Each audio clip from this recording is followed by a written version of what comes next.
Hi, I'm Peter and I've been with Progressive for about 18 months and I thought I'd just do something a little bit different. Rather than leaving a Facebook post, I thought I'd leave a video and tell you what I've been up to.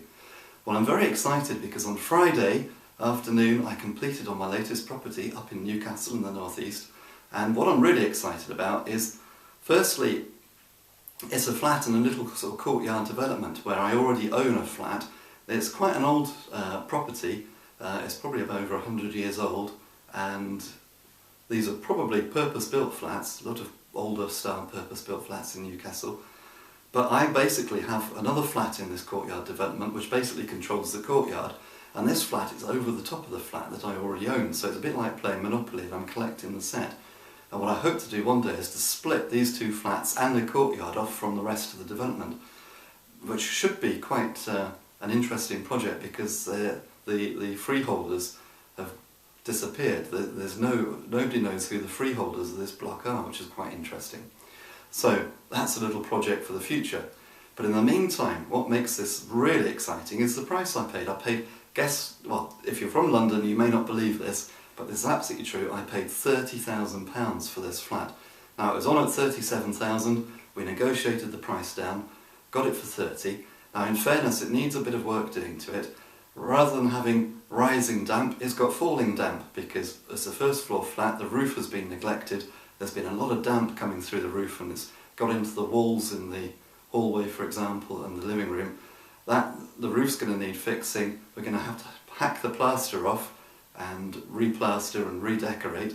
But other than that, it's a good flat. The kitchen's fine and I probably won't do anything to the kitchen. The bathroom I probably could leave, but because bathrooms are as cheap as chips anyway, I'll just replace the bathroom, and it's a matter of decorating new carpets and getting it let. Now, this probably sounds crazy, but really, just for a bit of fun and just sort of taking Mark Homer's advice that we should never use our own money, I decided to see if I could finance this creatively rather than just paying cash for it. And the way that I've financed the purchase is I've stuck it on a couple of credit cards and taken out a small personal loan. That's covered the whole cost. And what I'll do is I'll do the works, which will probably cost about £8,000, and then refinance in, well, a few months' time, and hopefully pull out all or most of the money that I've put into this deal. So it's cost me about 38. I reckon it will value up somewhere between, well, around about 55, somewhere between 50 and 60, probably 55 to 60, and then I'll be able to finance and hopefully get most of my money back out.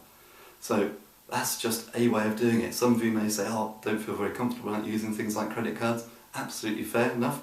We all have different tolerances to risk, but to me, I don't really see there is very much risk because it's so cheap. I'm going to be able to get the property revalued up quite a high, well, a high enough figure to be able to refinance most of the money back out and pay those credit cards off in a few months anyway. And to be honest, it was just a bit of fun. If I had to pay cash, I probably could have as well. So that's what I've been up to. And as I say, I just thought it would be quite fun just to do this by video rather than putting up a typed post on Facebook. So thank you for listening.